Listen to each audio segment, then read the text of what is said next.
Hello, everyone. My name is always Asma. Welcome to another episode of Two Ways to Skin a Cat, a show where we talk career experiences, entrepreneurship, and investments. The main aim is to show there's more than one way to be successful other than climbing the corporate ladder. We are live on LinkedIn and YouTube, and a reminder that it will also be available on podcast by tomorrow. So if you are watching live, please drop a one in the comments so that we know we're not talking to ourselves. And if you're watching the recording, drop a two in the comments. So my guest for this week, we've got something slightly different, is Chantal Potgieter, probably one of our youngest guests, currently working at SAPRO as a Senior Audit Consultant, servicing American clients. She's also a part-time editor at the CA Story and completing a CTA. If you are training and you're currently doing articles, I definitely recommend following Chantal on LinkedIn. Generally, all of her posts that come out, I kind of just forward them onto my trainees and say, make sure you read this. Make sure you read this. So yes, she's a fountain of knowledge from a trainee point of view. So make sure you follow her.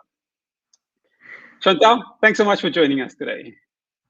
Thank you for inviting me, guys. So to jump straight into questions, tell us your story. Where have you come from? Outside of work, who is Chantal Potgieter? Give us that backstory. So I was born and raised in Joburg. And then when I started studying at the University of Pretoria, I moved to Pretoria. And I'm loving it, and I'm never going back to Joburg. I studied at UP for 3 years. And in my third year, the wheels kind of fell off. I had that moment that I found most students have, the why am I doing this to myself moment. And unfortunately, when that hits you in the middle of your third year, it's kind of hard to get back out of it and make it to the end stretch and pass those final third year exams. So my wheels kind of came off in that year. And I ended up transferring to UNISA, and I jumped into articles. And I must say, it is something that I do not regret, because if I didn't do that, I wouldn't have ended up with my firm where I did my articles, and I wouldn't have gained the amount of experience that I did at the small firm where I did end up. Who am I outside of my work? I'm everywhere and nowhere. I love getting involved in everything that I can, which means that I am often overcommitting. And then when I overcommit, I'm typically one of those people that I can't let it go. So then I'll push myself to finish everything that I start. And I'm a serial studier.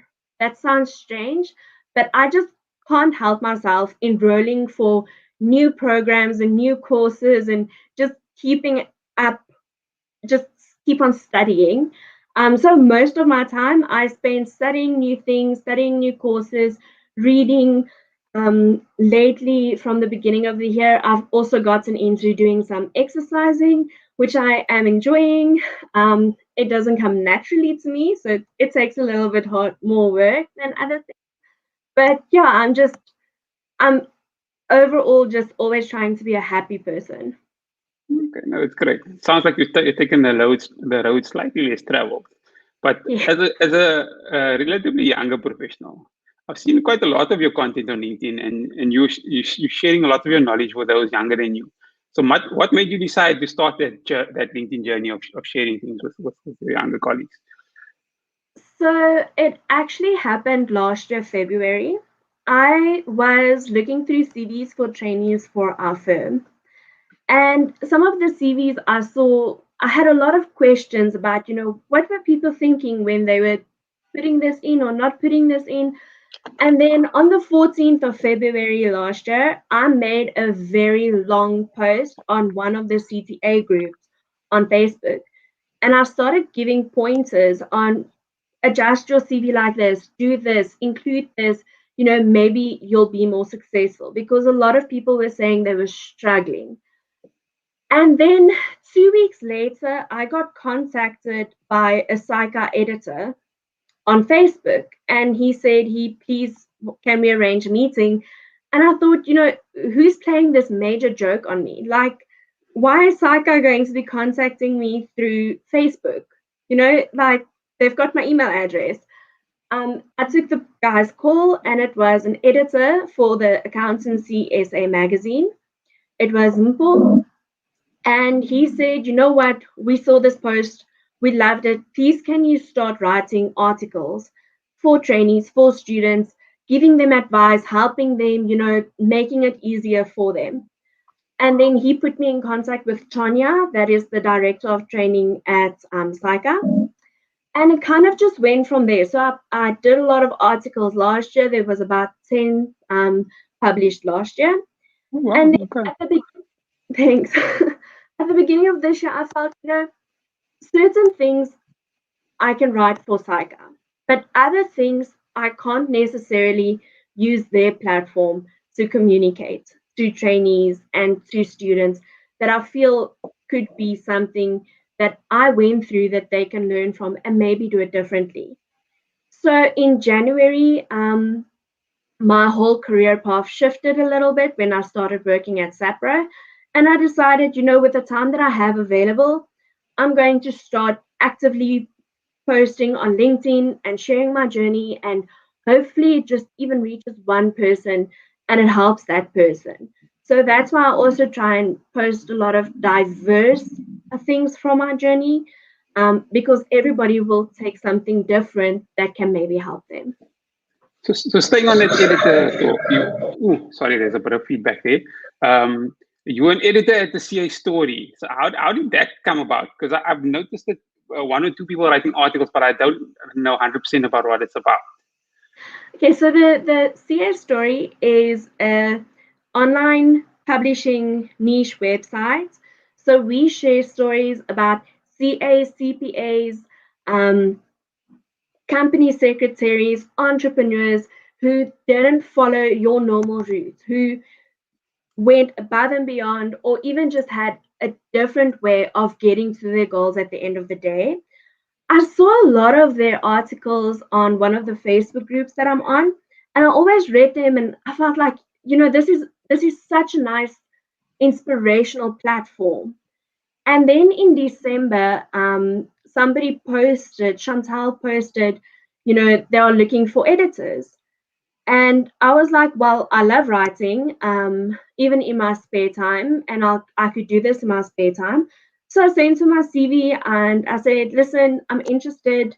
Please let me know if you can use me. And then she sent me 2 articles to edit to see, do I have what it takes. And it just went on from there. And I started connecting with some of the most influential people in our corporate environment and just started writing articles, and I'm loving it. And I mean, for the younger professionals out there, that's how you network. You have to put yourself out there. You can't hide behind the desk and hope the world is going to fall in your lap. You have to go out there and make it happen. Definitely. A reminder: if anybody has any questions for Chantal, please put it in the comments, and we'll get to all the questions towards the end. And we don't want to miss any of your questions, so please put them in as soon as possible. This year, you mentioned you started at SAPRO and working with a lot more American clients. Tell Yes. us about that experience of working with Americans and the similarities and differences. Absolutely loving it. Let me start there. And for anybody listening, wondering if they should do it, the answer is yes, do it. You will not regret the decision. So basically, I work with an American CPA firm and we audit USA companies. So my specialty in auditing is manufacturing and distribution. So I form part of the manufacturing and distribution team. And we audit like we do in South Africa. But what I find different, and I've been saying this to anybody, and um, they have a whole different culture in their audit environment that we are used to in South Africa. So, a term that I've heard a lot to describe South African audit environment is toxic, and it breaks my heart. That Wow. word Okay. keeps on coming up when people are speaking to me about their experience in audit. And I've been experiencing the complete opposite. This firm is so inclusive. Everybody is friendly. willing to help, and also getting to know the different American companies. I've got quite a broad spectrum of different companies that I've worked on, but now I'm gaining even more experience on different companies that I wouldn't have necessarily gained if I'd stayed in a South African firm. I'm also gaining knowledge about their laws and their regulations. I think the biggest thing that I'm learning at the moment is differences and similarities between IFRS and GARP, the US GARP that they use. There's actually a lot of similarities. That's one of the things that I was stressing about the most, is the fact that they have a different accounting principle that they use. But I'm finding it's not that different. So I log on at about 12 p.m. our time, and then I work until about 10 p.m., 11 p.m., depending on how much work I have.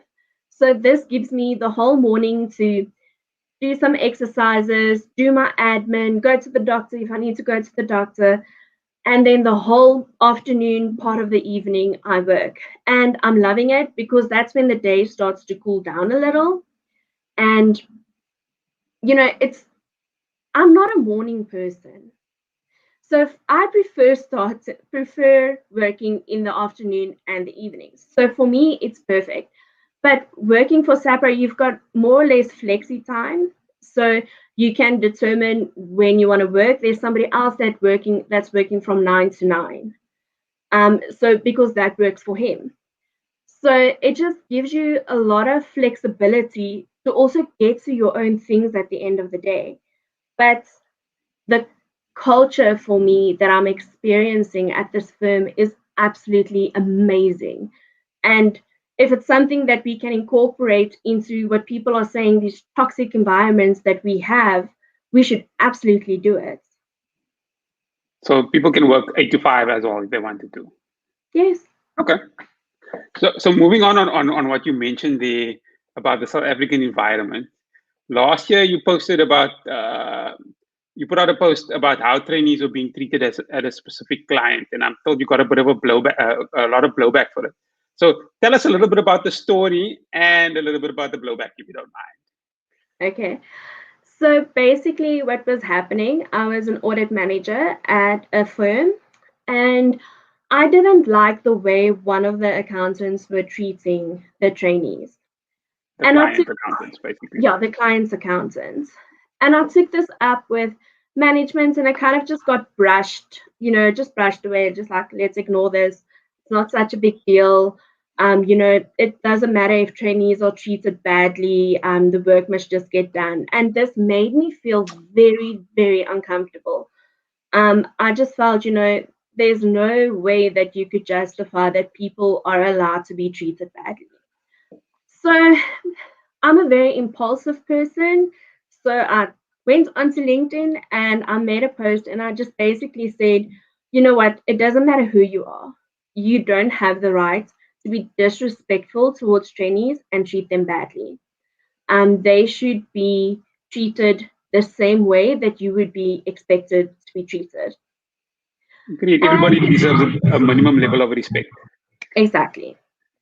So the afternoon went by and nothing happened, and I just went on. I had to say what I had to say, and people were agreeing with me because it's a basic thing that all of us deserve. And then the next day I got a phone call to say I need to remove the post immediately, and I'm being called in for a disciplinary hearing. And my whole world kind of shook for a moment because I've never been called into a disciplinary hearing. It's just not something that I want to be in ever. I take a lot of pride in my work and who I am at work. So I took off the post, I cried my eyes out, and I went to the disciplinary hearing. And basically, it came down to that by making the post, I was saying the firm didn't support their trainees. And the firm didn't stand up for the trainees, and the firm was allowing this accountant to treat the trainees badly. And Which is the truth. which is the truth. but they felt that I was disreputing the image of the firm because my name said Chantal Potgieter, AGA SA, and then underneath was the firm's name. So you'll see if you go onto my LinkedIn profile, I've totally taken off where I did my articles, where I was audit supervisor and audit manager, in case they still feel like this. Basically, they gave me a verbal warning, and they said that I could expect the written warning a day or two later. Unfortunately, I resigned before they could give me the written warning. Well, fortunately, probably. And then this was a turning point for me because I felt I can't be in an environment where you are not supported, where your managers, your partners don't have your back when you are being disrespected. Respecting someone plays a very big role in my moral code. So I can't take it when people are being treated badly. I'm like a mama bear. I get very angry when people are busy hurting my cubs. And that's how I was as a manager as well, is the trainees are my cubs and I'm there to help them grow and nurture them and get them to reach their full potential. So if you are doing something that is hurting my trainees, I will stand up to you and I will stand up for my trainees. That's just how I am because I feel as a manager, you need to support your team. If you don't support your team, they won't support you when you need them. So, yeah, the blowback was harsh, but I don't regret it because it made my decision to leave the firm that much easier. I'm glad you stood up for your trainees because sometimes you don't see that quite often. If we can move over to, I'm just going to have a look through the comments to see if there's any questions. It seems like quite a few questions are coming through, so let's have a quick look. So Ashley Little says, he notices that you're an AGSA, he's sitting his ITC in April. He's asking a question, is it worth registering as an AGA when I'm so close to the full CASA qualification? If you're going to do ITC in April and you're going to do APA in January, then I wouldn't do it. So there is a registration fee to register as an AGA, and then there's also your membership fee for the year. So if you register as an AGA now, and then you qualify next year after you've written APA, then you're going to have to pay another registration fee to be a CA. So the reason I did apply and register for AGA is because there was such a big gap between finishing my articles and actually getting to the point where I can qualify as a CA. I think that definitely answers that question. Moving on to the next, so I can't see the name, but does anyone who apply at SAPRO get accepted, and is there a preference based on where you did your articles? So as far as I know, there isn't a preference based on where you do your articles. I did my articles at a very small firm. Nobody can pronounce the name and nobody's ever heard of the firm. So if I could get in, you can get in. It doesn't matter where you did your articles. Obviously, they do test your knowledge. So after your initial interview, there is a technical interview where they do make sure that you've got the technical knowledge and skills to be able to service the clients. That's just to make sure that you won't go to a CPA client and then they come back and say, listen, you've placed this person with us, but they don't know what they're doing. I'm with you. Maybe just to follow up on that, I know the US, they work in states, and sometimes you can only be a CPA in a certain state. If you work for SAPRO, do you still cover clients across the US, or are you only working in a specific state or for clients in a specific state? You cover clients across the entire American continent, yeah. Okay, that's great.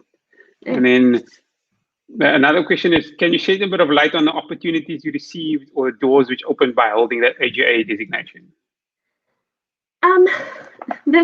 It is a tough question.